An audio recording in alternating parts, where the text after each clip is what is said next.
What's on my mind today is that we take a moment of pause and pay a little bit closer attention to the stunt pulled at the cemetery. Mm-hmm.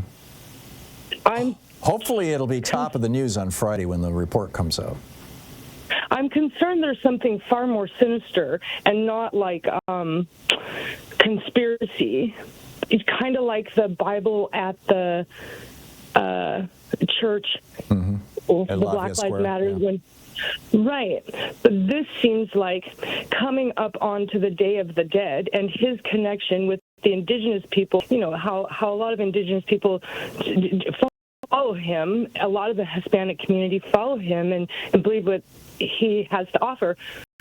However, coming up on the Day of the Dead and those traditions, I'm wondering if he shows as someone that's willing to go into these cemeteries and talk to our spiritual ancestors and call them forth, like saying, I need generals like that other twit, Hitler. So are you suggesting, Linda, that you think that Donald Trump went to that cemetery as part of some satanic ritual?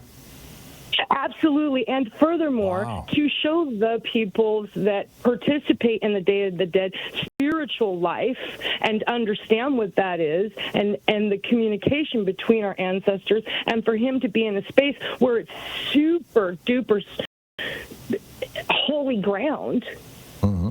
To go in there with all of the propaganda around this whole thing about the devil coming back and all these other things that have been happening around, and for him to do this particular stunt now just leads for me to pause. What is he really trying to do? What are the real questions? It's not about the propaganda, because that guy doesn't do anything that isn't for somebody else's desire. He doesn't do anything of his own volition. He wouldn't know how.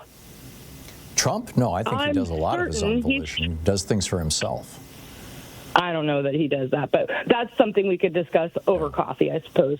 Yeah. But, you know, the idea that Donald Trump went into that cemetery, basically, I mean, it was also Robert E. Lee's old, you know, it's probably got a pretty weird vibe to begin with, but that he would go into that cemetery to try to invoke, you know, dead spirits. Entrance to the spiritual world in a form that's known by others that practice that, to show them, to get their votes. You know, I can't debunk or dispute that, Linda. It's, you know, who knows? Linda, thank you. You win the Halloween prize for this week for sure. Thank you very much. It's 20 minutes past the hour. Actually, Halloween's next week, isn't it? We'll be right back. Stay tuned.